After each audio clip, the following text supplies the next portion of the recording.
Assassin's Creed 2 is all about the story of Desmond Miles, a guy in the present going through an experiment, and it's the sequel of Assassin's Creed 1. Now he's playing or going back into the life of Ezio Auditore da Firenze, a young nobleman during the Italian Renaissance, who will, because something happened to his family, will have to become a master assassin. And so that's Assassin's Creed 2. You can choose your path. Like while I was showing you this demo, I used a gondola, I used a boat to approach the target because I knew that with the gondola I won't be attacked because there's no guards on boats. So I used that tactics. I could have used the swimming tactics. I could have gone on the rooftop first and assassinating all the archers before going to my main target.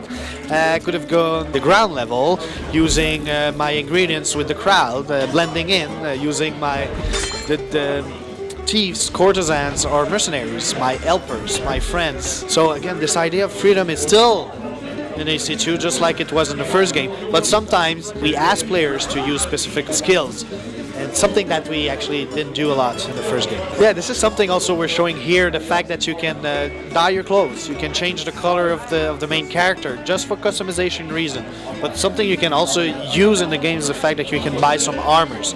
And the character we're showing today has like big shoulder pads and a big like chest plate, and that changed the visual but also give you more health points.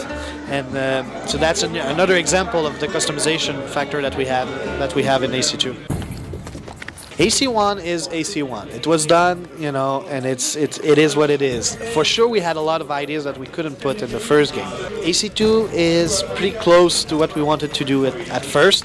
We took some ideas of the first game, integrated in the second one, but ideas also came from the settings, for example, from the characters, from what Assassin's Creed 2 became, you know. So while we're doing it, we come with ideas. We integrated a economic system.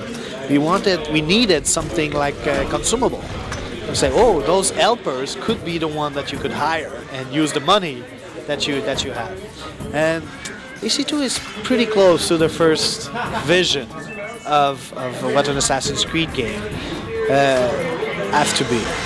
So this idea of like being Ezio, being assassin, is much more well integrated than it was in the first game. So for me, it's really narrative, it's 2.0. But then there's so many. Yes, it's a lot more diversity, a lot more, day and night cycle, for example. Italy is like, it's so beautiful.